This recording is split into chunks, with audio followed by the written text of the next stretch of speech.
اور دیکھو ہم تمہیں آزمائیں گے، وَلَنَبْلُوَنَّكُمْ، ہم لازماً آزمائیں گے تمہیں، بِشَيْءٍ مِّنَ الْخَوْفِ، خوف کی کیفیت طاری کر کے، وَالْجُوعِ، بھوک، فقر اور فاقہ، وَنَقْصٍ مِّنَ الْأَمْوَالِ، مالی نقصان، وَالْأَنفُسِ، جانی نقصان، وَالثَّمَرَاتِ، اور ثمرات، پھلوں اور میووں کا نقصان۔ میرے نزدیک یہاں پر ثمرات کا مفہوم ایک اور بھی ہے۔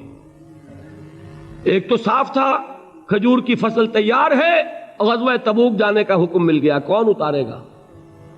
اور کھجور وقت پر اتری نہیں، برباد ہو جائے گی۔ یہ ہو رہا ہے نا میووں کا نقصان۔ اور میرے نزدیک یہاں یہ بھی ہے، بسا اوقات بہت سی محنتوں کا نتیجہ انسان دیکھتا ہے کہ ضائع چلا گیا، میں نے 10 سال محنت کی، حاصل کوئی نہیں نکلا۔ یہ ثمرات کیا ہیں؟ محنتیں، محنتوں کے ثمرات کا ضیاع۔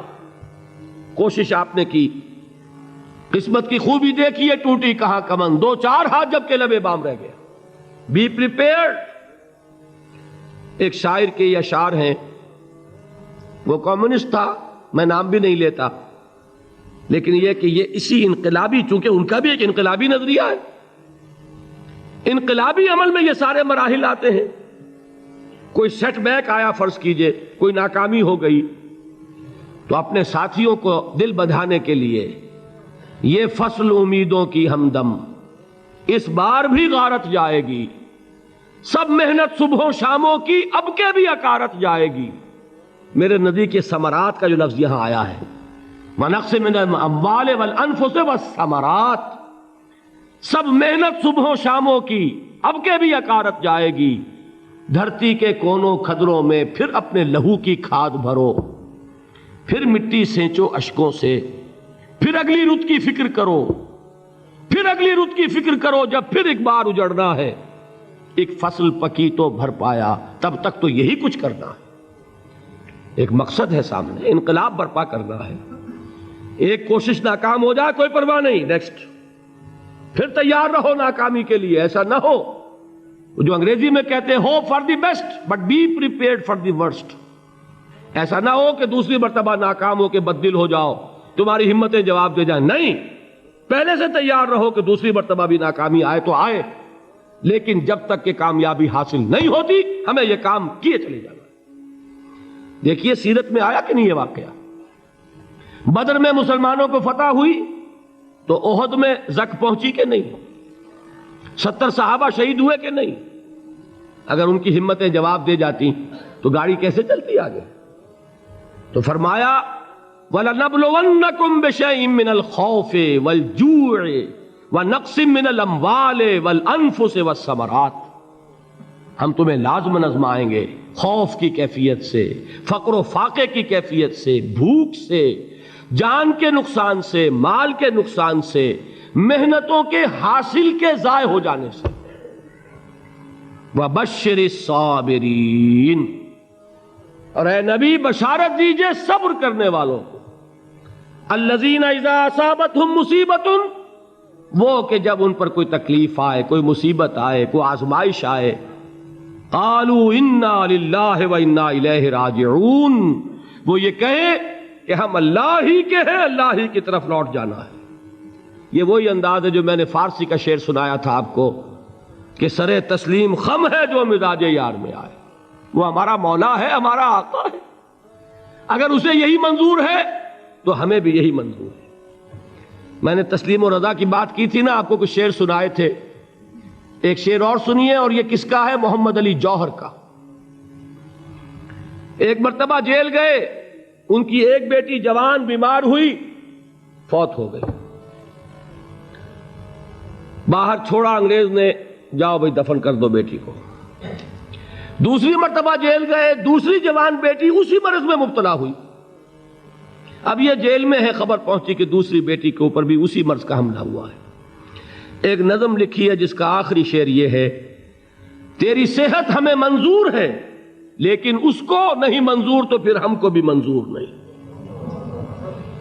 یہ ہے، جب تک یہ کیفیت نہ ہو اس میدان میں آدمی ثابت قدم نہیں رہ سکتا۔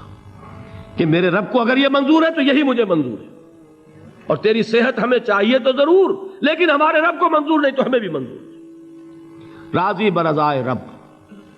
وبشر الصابرین الذین اذا اصابتهم مصیبۃ قالوا انا للہ وانا الیہ راجعون۔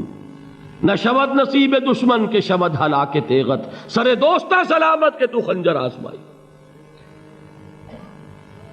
اولئک علیہم صلوات من ربہم ورحمہ، یہی ہیں وہ لوگ جن پر ان کے رب کی طرف سے عنایتیں ہیں اور رحمتیں ہیں۔ وَأُولَٰئِكَ هُمُ الْمُهْتَدُونَ، اور یہی ہیں وہ لوگ جو کامیاب ہونے والے ہیں، ہدایت پانے والے، ہدایت یافتہ۔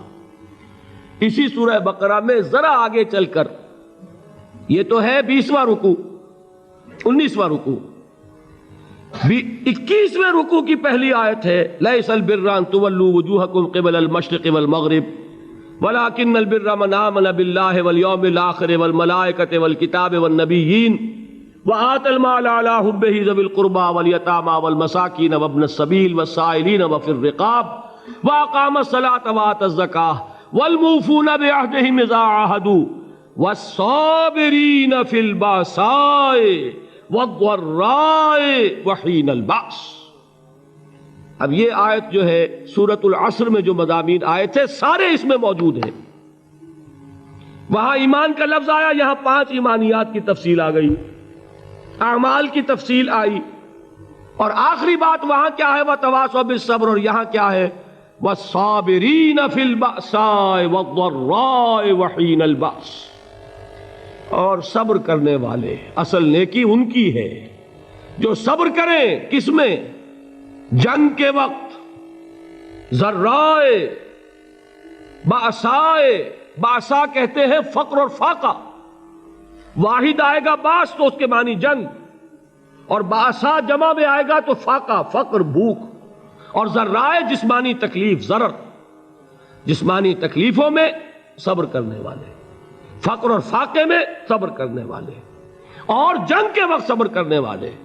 اولئک الذین صدقوا واولئک هم المتقون، یہ ہیں وہ لوگ جو صبر کرنے والے ہیں، یہ ہیں جو سچے ہیں، جو اپنے دعوے میں نیکی کے اور ایمان کے صادق ہیں، اور یہی وہ لوگ ہیں جو متقی ہیں۔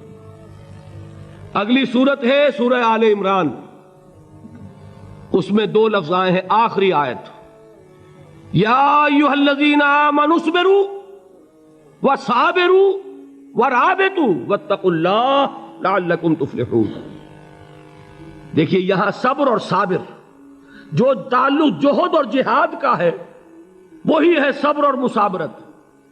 صبر ایک طرفہ عمل ہے، آپ جھیل رہے ہیں، برداشت کر رہے ہیں، صبر علی المعصیہ، صبر علی الطاعہ، صبر علی الابتلاء، یہ سب کیا ہے؟ صبر۔ اور مصابرت کیا ہے؟ صبر کا صبر سے مقابلہ۔ یہ سورہ آل عمران، اب وقت نہیں ہے میں آپ کو سناتا اللہ تعالیٰ نے کیسے کیسے مسلمانوں سے کہا، مسلمانوں تمہیں زک پہنچی ہے تو انہیں بھی تو پہنچی تھی، ان کے 70 نہیں مارے گئے تھے بدر میں، ان کے حوصلے جو ہیں وہ تو پست نہیں ہوئے، وہ اگلے سال آ گئے تم پر چڑھائی کر کے، تم کیوں اتنا برا مان رہے ہو؟ تمہارے دل اتنے زخمی کیوں ہو گئے؟ تمہیں تکلیف پہنچتی ہے تو انہیں بھی پہنچتی ہے۔ اپنی غیرت جو ہے ہمیں ذرا اس کا جائزہ لینا چاہیے۔ لوگ باطل نظریات کے لیے کتنی قربانیاں دے رہے ہیں، لوگ باطل چیزوں کے فروغ کے لیے کتنی محنتیں کر رہے ہیں۔ جیسا کہ میں نے ابھی کہا تھا، اسی غیرت کو چیلنج کرنے کے لیے، ذرا آپ کی حمیت دینی کو جوش دلانے کے لیے، قادیانی نوجوان کتنی تعداد میں اپنے آپ کو دین کے لیے وقف کرتا ہے، اور آپ کتنے نوجوان ہیں جو اپنے آپ کو دین کے لیے وقف کر دیں، اور ہوں وہ کھاتے پیتے گھرانوں کے لوگ۔ یہ نہیں ہے کہ اگر کوئی اور کام نہیں کر سکتا تو پھر یہ ہے کہ وہ دین کے کام میں لگ جائے۔ باصلاحیت لوگ، کھاتے پیتے لوگ، ذہنی استعداد رکھنے والے لوگ، اونچے گھرانوں کے لوگ، وہ وقف کریں اپنے آپ کو دین کے لیے۔ اس کے بغیر کیسے باہر آ جائے گی، کیسے رونق آ جائے گی؟ تو دنیا میں باطل نظریات والے جو ہیں، یہ بات کہی گئی ہے، مسلمانوں تم اگر توحید کے لیے لڑ رہے ہو، دیکھتے نہیں ابو جہل کو، اس نے گردن کٹوائی ہے شرک کے لیے، شرک کے لیے گردن کٹوائے، اور تم توحید کے لیے گردن کٹوانے کو تیار نہ ہو. اس نے گردن کٹوائی کہ نہیں کٹوائی؟ اور کس طرح کٹوائی ہے؟ کیونکہ بڑا متکبر قسم کا، فرعون قسم کا شخص تھا. جب گردن کاٹنے لگے تو کہتا ہے ذرا نیچے سے کاٹنا، تاکہ جب تم نیزے کے اوپر چڑھاؤ میرے سر کو تو اونچا نظر آئے، معلوم ہو سردار کا سر ہے. وہ بدبخت مرتے ہوئے بھی جو اس کی یہ کیفیت تھی نا، اس کو ذہن میں رکھیے. تو یہ اس لوگوں نے قربانیاں دی، جانیں دی.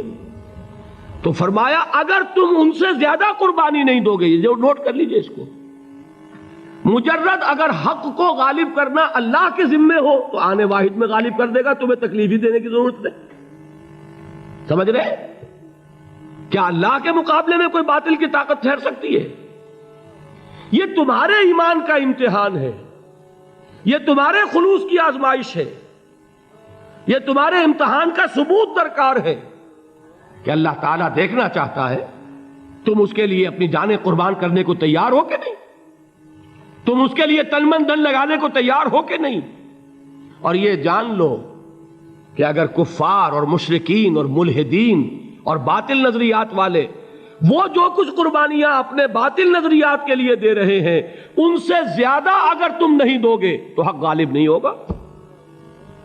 انہوں نے جو صبر کیا ہے اپنے باطل نظریات پر، اگر تم اس سے زیادہ صبر کا ثبوت نہیں دو گے اپنے اس حق پر تو حق غالب نہیں ہوگا.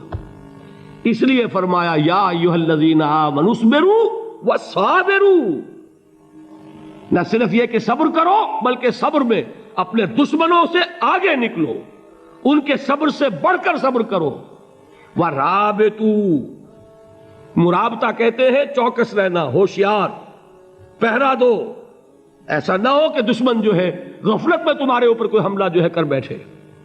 وَاتَّقُوا اللَّهَ، اور اللہ کا تقوی اختیار کرو، لعلکم تفلحون، تاکہ تم فلاح پاؤ.